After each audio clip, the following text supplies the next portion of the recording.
আমার ঠাকুমা বলতেন যে যত জোরে আওয়াজ হবে রান্না নাকি ততই ভালো হয়।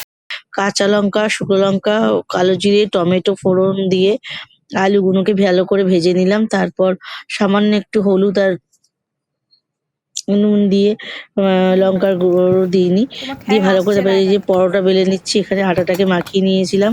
তারপর একদিকে আমি পরোটা বেলছি আর পরোটা করছি, আর এদিকে সিমুই ভাজছি, সিমুই এর পায়েস বানাচ্ছি। এখানে আমি এলাচ এবং চিনি দিয়ে এটাকে করেছিলাম। ভালো করে ঘিয়ে ভেজে মাখিয়ে নিয়েছিলাম সিমুইগুলো। তো দিয়ে এই যে আলুর তরকারি হয়ে গেছে, এখন পরোটা আর সিমুই বানাচ্ছি। আর তোমাদের যদি ভালো লাগে তাহলে তোমরা লাইক, কমেন্ট, শেয়ার, সাবস্ক্রাইব করো। আর এভাবেই তোমরা আমার পাশে থেকো। আহ আমিও তোমাদের সাথে মানে দেখাতে পারলে খুব ভালো খুশি হই। তো যাই হোক, আমি এরকম জানি না কি বললাম, হয়তো কিছু মানে তাড়াহুড়া করছি, বলতে পারছি না ঠিক মতো। তো তোমাদের ভালো লাগলে তোমরা সেটাকে আমাকে জানিও কেমন লাগলো ভিডিওটা। আর এইভাবেই আমি এগিয়ে যেতে চাই, তোমরা আমার পাশে খালি থেকো। থ্যাংক ইউ বন্ধুরা।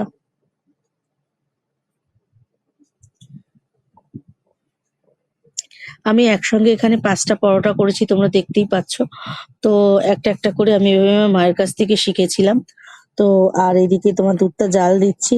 তো ভিডিওটা আসলে আগে পরে হয়ে গেছে। তো এখন দেখো তোমাদেরকে আমি দেখাচ্ছি যে কিভাবে করেছিলাম। এই যে দুধ জাল দিচ্ছি, দুধটা যখন ফুটে উঠবে তখন আমি ঘিয়ে মাখা সিমুইটা ওর মধ্যে দিয়ে দেবো। দিয়ে তারপর আমি তোমাদের চিনি দেবো।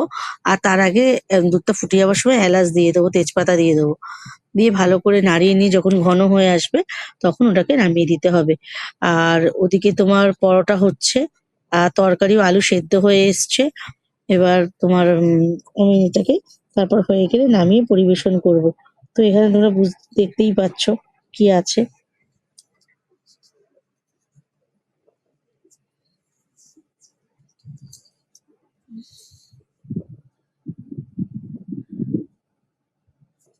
এখানে আমি চন্দ্রমুখী আলু ইউজ করেছি।